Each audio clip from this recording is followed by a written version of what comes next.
প্রিয় দর্শক বন্ধু, আজ আমি আপনাদের সামনে আবার হাজির হলাম। আজকের বিষয় হলো যে মৃত্যুর পরে আমাদের যে পুনর্জন্ম হবে সেটি কোন কুলে বা কোন বংশে আমাদের জন্ম হবে, সেটা আমরা জন্মকুণ্ডলী থেকে আজকে জানব। তা অষ্টম ঘর থেকে মৃত্যু বিচার করা হয়, আপনারা সবাই জানেন। তো মৃত্যুর পরে কোন বংশে হবে মানে অষ্টমের চতুর্থ ঘর, চতুর্থ ঘর থেকে গৃহ বিচার করা হয়, মাতা বিচার করা হয়, মানে কোন মাতার ঘরে আমাদের জন্ম হবে। সেই কারণে অষ্টম হচ্ছে মৃত্যু ঘর, মৃত্যু বিচার করা হয়। তার চতুর্থ ঘর হচ্ছে মৃত্যুর পরে যে কোন মাতার ঘরে জন্মগ্রহণ করব সেই মাতার ঘর, চতুর্থ ভাব।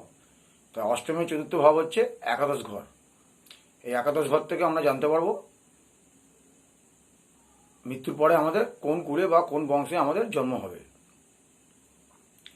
তাই একাদশ ঘরে যদি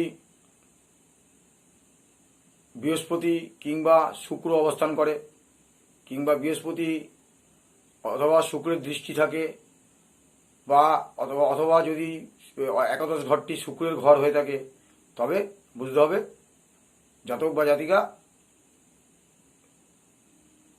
মৃত্যুর পরে ব্রাহ্মণ বংশে জন্মগ্রহণ করবে। আর যদি দেখা যায় বুধ কিংবা শনি, বুধ কিংবা চন্দ্রের অবস্থান হয়েছে একাদশ ঘরে, কিংবা দৃষ্টি হয়েছে পড়েছে, কিংবা একাদশ ঘরটি বুধ কিংবা চন্দ্রের ঘর হচ্ছে, স্থান হচ্ছে, তাহলে বুঝতে হবে জাতক বৈশ্যকুলে জন্মগ্রহণ করবে। আর যদি দেখা যায় ওই একাদশ ঘরে মঙ্গল কিংবা রবির অবস্থান হয়েছে, কিংবা রবি মঙ্গলের দৃষ্টি পড়েছে, বা ওই একাদশ ঘর যদি রবি কিংবা মঙ্গলের ঘর হয়ে থাকে, তাহলে বুঝতে হবে জাতক ক্ষত্রিয় বংশে জন্মগ্রহণ করবে।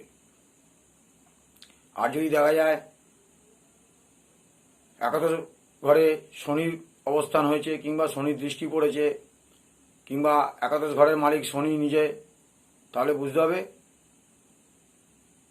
যে জাতক শূদ্র বংশে জন্মগ্রহণ করবে। বাকি রইল রাহু আর কেতু।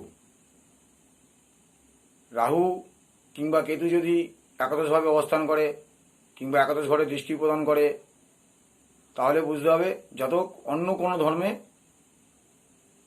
জাতিতে, যেমন মুসলিম, খ্রিস্টান, পার্সি, বৌদ্ধ, বিভিন্ন জৈন, বিভিন্ন যে ধর্ম আছে, সে অন্য কোনো ধর্মের কুলে জন্মগ্রহণ করবে।